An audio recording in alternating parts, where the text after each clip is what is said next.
preciso te falar sobre os vários candidatos à presidência do Vasco.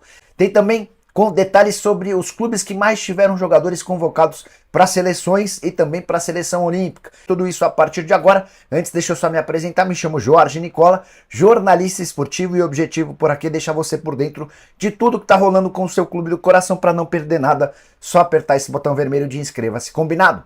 Bora falar agora sobre um argentino super decisivo no Vasco da Gama. Eu me refiro a Pablo Verratti. Ele acabou de chegar, tem só 5 partidas pelo Vasco. E nesses 5 jogos, o Vasco marcou 4 gols, pois saibam que o Verratti teve participação em todos. Dos 4 gols marcados, ele fez 3, e no outro que ele não marcou, ele deu a cabeçada que obrigou o Everson, goleiro do Atlético Mineiro, a espalmar, e aí o Serginho acabou por marcar. O Verratti se tornou a peça fundamental no Vasco na briga contra o rebaixamento, mas é necessário que o Vasco melhore consideravelmente seu sistema ofensivo. Assim como o Cruzeiro, são 2 times que se defendem bem, tomam poucos gols, mas têm enorme dificuldade em transformar chances criadas em gols convertidos.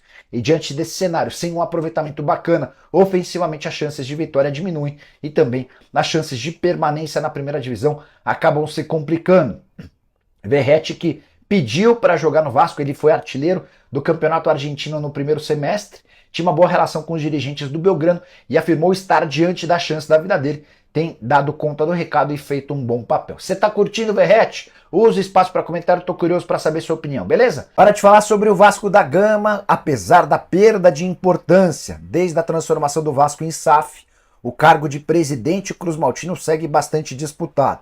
A gente tem marcado uma eleição para o fim desse ano, não se sabe ao certo se no dia 11 ou no dia 12, mas já existem 6 pré-candidatos. São eles o Edu Cassiano, o Euriquinho, Júlio Brandt, Leonardo Rodrigues, Marcelo Borges e Pedro Schazemberg. Curioso destacar, né? Quando você transforma o seu clube numa SAF, é a SAF quem toma as diretrizes do futebol. Sobra para o presidente do clube cuidar do restante, não ligado ao mundo do futebol, coisas bem menos importantes. Mas, pelo menos no Vasco, a coisa continua bastante quente. Estão aptos a votar nessa eleição de novembro 5.839 sócios cruzmaltinos. Bora falar agora sobre os clubes com mais atletas convocados na data FIFA. Você tem ideia de qual foi o time brasileiro que mais teve jogadores chamados? Acertou quem respondeu: Atlético Paranaense. O Furacão teve 7 jogadores.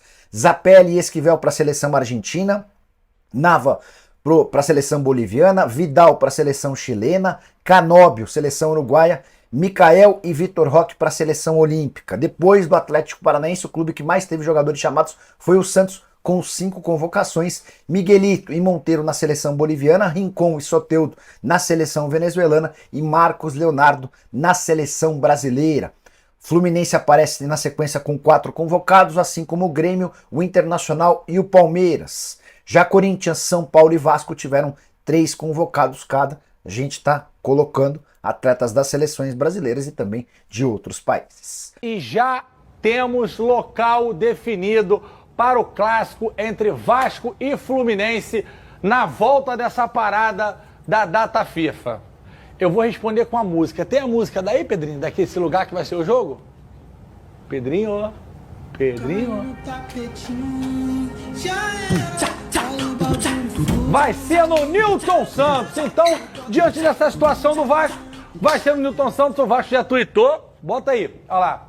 Bem grande, por sinal, o pessoal gosta de escrever, mas tá certo para explicar, é que a gente não tem tempo. Considerando que o Maracanã encontra-se fechado e São Januário segue interditado por decisão judicial, impedido de receber partidas com público, o Vasco da Gama informa que o clássico contra o Fluminense será realizado no Newton Santos. É a 23ª rodada, dia 16 de setembro, às 16 horas, e terá a mesma configuração do primeiro turno, já para não ter marola. 90% para o Vasco, 10% para o Fluminense. Ou seja, o seu do Vasco vai invadir o Newton Santos. Ô, Atirson, bigode que é de resenha, que também o pessoal gosta de pescar lá. É o famoso... pescar não, caçar. Quem não tem cão, caça com gato. Não tem Maracanã, não tem São Januário, vai pro Newton Santos. Mas o gramado é diferente. Será que o Botafogo vai emprestar para dar uma treinadinha antes? Não, então assim, acho difícil, né? Treinar, acho difícil, mas melhor do que você sair para jogar fora do Rio de Janeiro. Você tá aqui diante da tua torcida, o torcedor vai lotar o Engenhão. É um belo estádio, O gramado é um pouco diferente, mas não vejo tanto problema para se adaptar, não. Eu acho que foi a melhor escolha, né? Para o público também. Porque você fazer o jogo sem público não adianta. Você saiu do Rio de Janeiro, você está tendo a logística e tudo. Então, assim, vai estar lindo o Engenhão e é legal o torcedor realmente voltar a ver seu time jogando aqui no Rio de Janeiro, pô. Bigodinha. Falou com torcida, né? Claro. Pergunta técnica.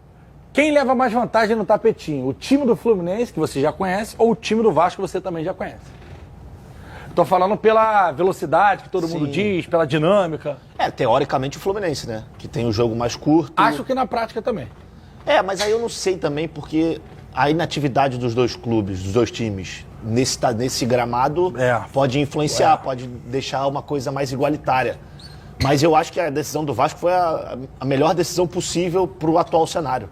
Você não tem... legal o Botafogo liberar também, né? Justamente. O John Textor abria as portas também, isso é interessante. O John Textor, inclusive, que abriu também o Nilton Santos para o Flamengo. Se o Flamengo quisesse jogar, o Flamengo poderia ter jogado. Pô, que mas bom. Aí o Flamengo optou por Cariacica. O Flamengo vai jogar 3 dias antes, dia 13, contra o Atlético Paranaense. Eu acho que pode liberar para treinar no gramado, porque eu acho que o gramado não desgasta assim, né? Por ser sintético, né? Eu não sei, tô falando de orelhada. Eu tipo também não 2 sei. treinozinhos ali na véspera, vai? Coletivozinho, bola Pelo parada. menos um poderia sim. Eu acho que da véspera. Famoso véspera reconhecimento. não, de repente até mesmo do dia de semana, quarta-feira, assim, que se não tiver jogo, lógico, para facilitar a adaptação, porque você bota num campo maior, né, no Campo Grande, para você fazer um mini coletivo, Tu já teve lá, Tio, no gramado novo? Não, pisando não, mas eu fui ver o jogo do Botafogo contra o Atlético Paranaense na Copa do Brasil. É bonito, cara. Tá? Tu foi lá, ô Bigode, no campo? Qual é a diferença, assim, olhando, né? Pra quem não é especialista, quem não é agrônomo. Cara, olhando parece que é o campo perfeito. Exatamente. Não parece nem que é grama sintética. Nem parece a grama Cara, o sintética. Beira Rica é assim, né? Muito Internacional, bonito. tu olha assim, Muito parece bonito. uma mesa de sinuca, cara. É uma coisa, é uma grama bem curtinha. Mas não dá pra perceber pela cor que é sintético? Dá. Não, você vê que não é natural. Mas É fake netty. É fake netty. Só que, cara, é tão... É tão bonito, é perfeitinho. É perfeito, assim, sabe? Parece que é toda retinha. Eu acho que chama mais a atenção pelo fato da linha aí, da marcação. Dela ficar mais vibrante do que... mais branca, né? Ela fica mais branca. Falando em Nilton Santos, o Botafogo... A gente tem imagem? Não tem o valor numa imagem. Então qual é o valor? R$151 mil de prejuízo. De desconhecido a titular do Vasco, Paulinho supera a desconfiança e se firma como um dos pilares do time.